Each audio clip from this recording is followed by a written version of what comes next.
That's the country where you see the market and the talents. What are the common mistakes that founders do? It doesn't make any sense right now to build the technology for technology. You might fail. Are you sure?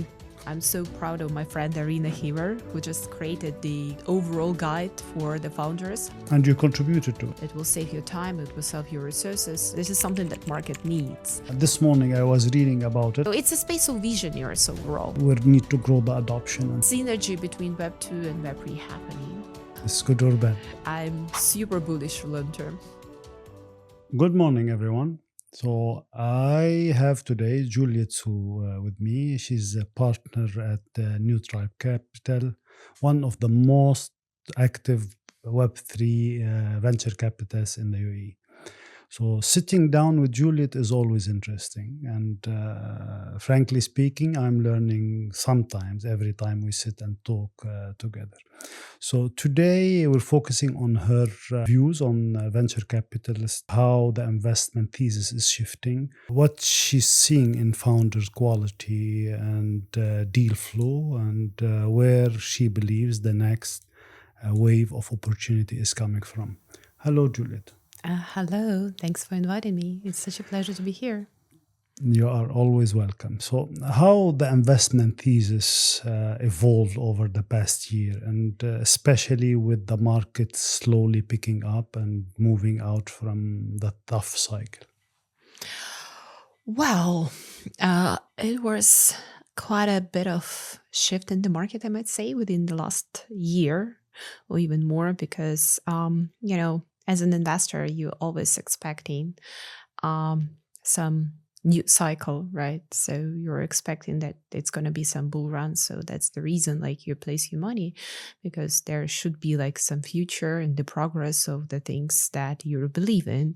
But what happened last year, as we have seen, unfortunately, some macro trends affected the market significantly. So that's why instead of the bull market that everyone expected by the end of last year, now we are in the position when from the outside you might treat it as the stagnation at the market, but I believe it's the major shift and it's the major market reset.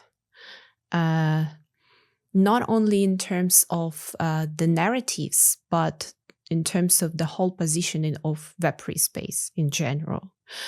Why I'm mentioning that? Because before, people used to think about Web3 space as something shady, right?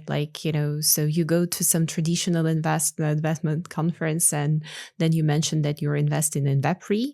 So people try to stay aside from you. So after the time, then the major person within the US government basically started to actively support crypto space. Now everyone, everything changed. So what we're seeing right now, first of all, so the industry is becoming overall regulated, right? So that everyone is trying to be regulated, and then they try to stick to some certain government or some certain base. So that's why, one of the narratives is US-based projects made in the US, or I've seen quite a lot of Chinese. Of Bitcoin. So quite a lot of Chinese friends, those people who've been here 2017, they came back. So, and I believe they're cooking something. And, of course, for them, also important to keep Chinese narratives.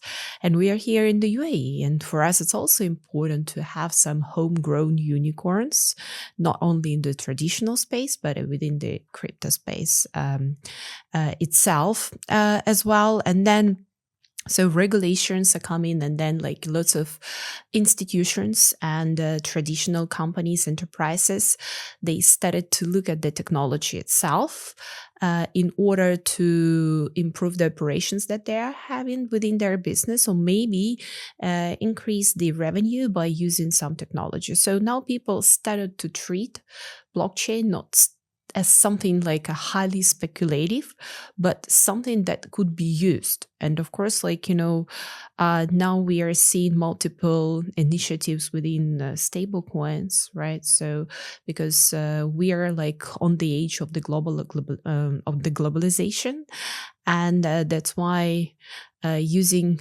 crypto for the international transactions are highly important. It's highly important, overall. Are you seeing stronger founders quality compared to the previous cycle, or better deals? So the overall progress of the deals is changing. So it's changing cycle by cycle. So the industry is becoming more mature. So overall, the quality of the projects and the quality of the founders is becoming more mature as well. So if before, like, having an MVP and the great idea was enough for lots of investors, then maybe like last year and before, like, you should have some proof of concept.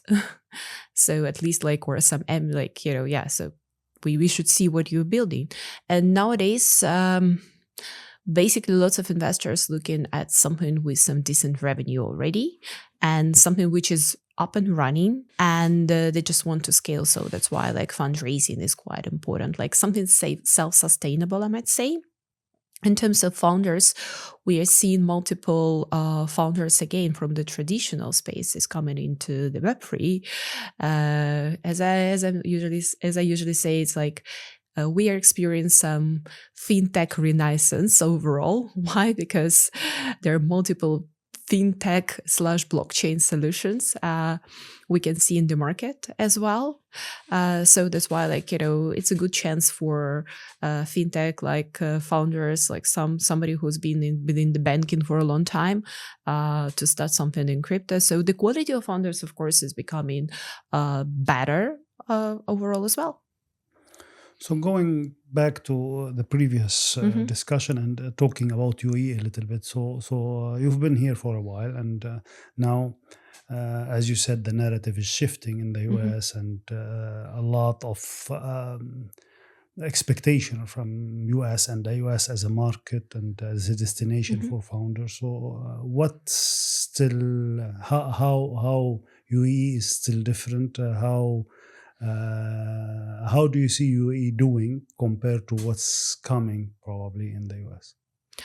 Well, so basically, like, every country should leverage the resources that it has, right? Like, and just, of course, focus on that. Like, as we see, I believe, like, just the US government wants to cement USD as the global reserve currency. And of course, like, USDT as a form of US dollar.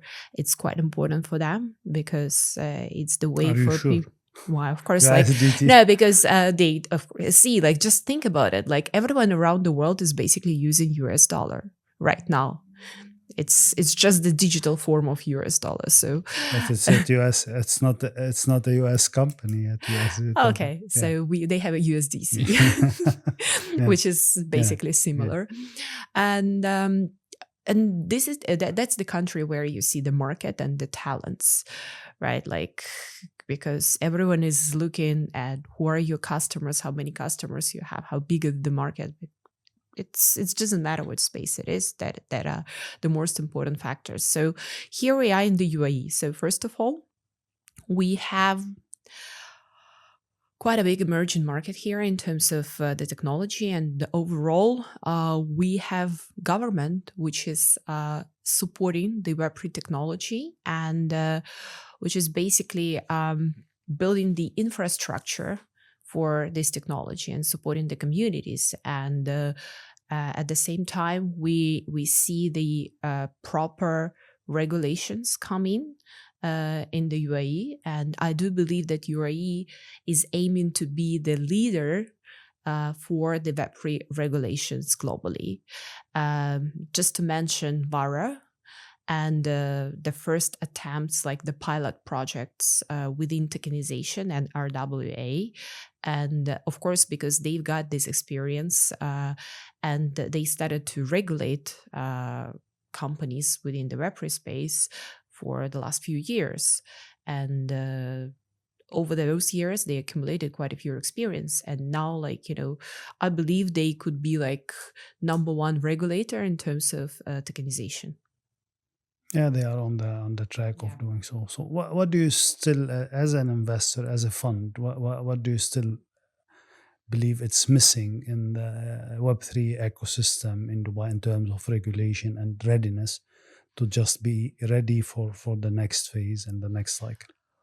Well, I still believe that the industry is a bit fragmental because in order to make it happen, you should have all the pieces of the ecosystem, right? So VCs are part yes, of of course, VCs are a part of that. So that's why we always have that ecosystem approach. And we do support the active ecosystems within the UAE, like Solana, Super Team, for example. And but overall, once you regulate something like some company, you should understand that you as a founder, you have the market to sell your products, right? And then overall, you have exchangers, you have people, you have community, you have the whole chain of make the product that you are building bigger. So, and that's why it's very important to understand what's happening within the space. It's very important to talk to people and instead of something like inventing the wheel, I always saying it's better to partner with somebody who maybe more advanced in a part of the business that you are building. It will save your time, it will save your resources, and give you the better exposure. So in your experience dealing with founders here coming to Dubai and start trying to build in Dubai, are you seeing that they have enough clarity on regulations and how to do it, where to do it, and how fast does it take, and all this? Well, so sometimes people who do the best marketing are not those who really knows what is happening within the UAE. So it's really hard to say what is the channel where they receive the information, right? So that's why, I'm so proud of my friend Arina Heaver, who just created the overall guide for the founders, how to navigate within the UAE, where to go, what to do, because... And you contributed to it? No, of course, because I do believe it's very important to stay not affiliated with some entity and provide the overall picture. So anyone who is coming here, they can just follow their way, the way they want to go, and to choose those players who's been here for a while, who are active, but having the overall picture is quite important, to having the overall framework, right? So that is number one. Number two that I would advise founders is, if you're at the very early stage, it's better to stay at the place you stay, because this country is more about a multiple business opportunities. So I believe that if you're building something which is on the growth stage, or if you're fundraising and you do believe that the narratives are matching the overall strategy of the UAE government, and you understand that those people like family offices, Web3 investors, and other people who are involved in the industry, they might be interested in the things that you're building. Of course, it's good to come here, but overall, the market is about growth stage and developing the business overall. So beyond the UAE, which region or market are under your radar now, and where do you see opportunities coming up? Well, so as we see, of course, lots of people are relocating to the US market right now, because of course, but from UAE, don't say yes. See, the main thing, it's not actually about it's not only about the regulation. It's about the community and about the ecosystem again. Because once you come to some country, you expect to meet people who are in the same space on a daily basis. You would love to go to some events. You would love to keep your business activity. And of course, the US market is a good market and you can afford yourself to do that. So same things happening here in Dubai, in the UAE in general. As you see, so many events happening. Token 2049 is coming to Dubai as well. So basically we have like a central hub, then we have the US hub, and then we have Singapore and Hong Kong as the Asian hub. So you work with different founders on different cycles as well. And I would really be interested to know what are the common mistakes that founders do whenever they are raising or whenever they start building and operating as an investor, from your point of view. So when founders started to build, they usually focus on tech layer. So what's happening, because lots of founders, they are basically tech guys. And the mistake that they do, they neglect the business layer overall. So because it's not about the product, the tech side of the product that you're building, that it's also about how you're going to develop your business. It's about like product market fit. It's about the go-to-market strategy. And these words have become like quite popular these days. Everyone is talking about that, but not that many people do understand what does it mean to build the proper go-to-market strategy, right? Because overall, the space is still experimental. So we don't have these overall adoption when we're using, like everyone is using Web3. So if we're talking like about 90+% of the people is, of course, like, might be somebody heard about Bitcoin, somebody heard about Ethereum, but not everyone is using that on a regular basis. So that's why when you're as a founder and you're building something within the Web3 space, first of all, you need to build something that makes sense. Right? Like, and especially nowadays, it's quite important that any founder pitch something to me, and I'm like, okay, I need to understand if I might use it myself, or I will recommend it to a few of my friends, partners, anyone, because I do understand that it is what they need, right? It doesn't make any sense right now to build the technology for technology without seeing how it's going to grow within the next few years. So it's important to have like 3-4 years perspective and understand that at this point of view, this is something that the market requires. This is something that market needs. And then you can just keep evolve based on the market sentiments.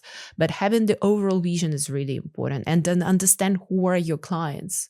Who are your customers? Who do you want to sell it to? Because interestingly, I remember the time that lots of people wanted to build some developers tool. And then I've seen that statistic that we have around 9,000 Web3 developers only. So now they are shrinking. And this morning I was reading about it, and it seems that so many Web3 developers are leaving the space. Yes, and and they're leaving the space. So let's assume Why is that, by the way? Well, I mean, it depends, because then you're a project founder. You're you fail. Yeah, yes, you might fail, and of course you are trying to find some other industries opportunities, right? Because building something within the experimental space, it's tough. So maybe it will require years to make something that might change the world. So it's a space of visionaries overall. I like it this way because somehow when we've been on riding a rocket like for the past, I believe since 2018 when I was involved in this industry, we've been moving so fast, and the expectation were so high. The adoption, we need to grow the adoption and so on and so forth. But somehow things need more time. Whenever you're telling me, okay, founders should tell me how the product is going to grow in the next few years. It's not going to be few years. It's going to be really more than that, because there's a real shift. anyway, I don't see people shifting from Web 2 to Web 3. I see like they coexist together, Web 2 and Web 3, maybe until we die or something. See, I believe that because as you mentioned, for example, we spoke about Web 2.5 2-3 years back. And we spoke about the mass adoption 2-3 years back.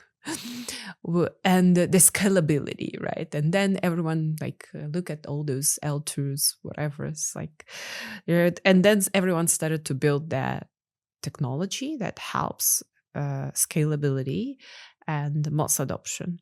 But it didn't happen. But right now, I might say that it's slowly becoming the reality, because before there wasn't it was still in some kind of gray zone, right now the industry is basically it's the whole industry is becoming incredible overall.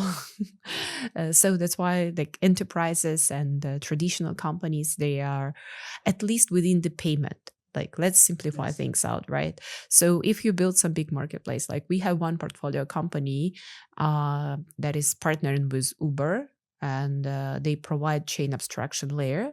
So anyone who is just entering Uber, they can pay with crypto.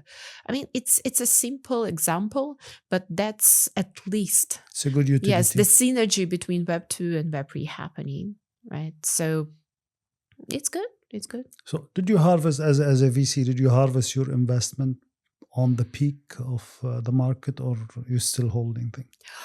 Mostly holding. Yeah. It's good or bad? Because, the peak of the market, you never know when is the peak of the market. You didn't want to miss the most opportunity. As an investor, I've seen multiple examples.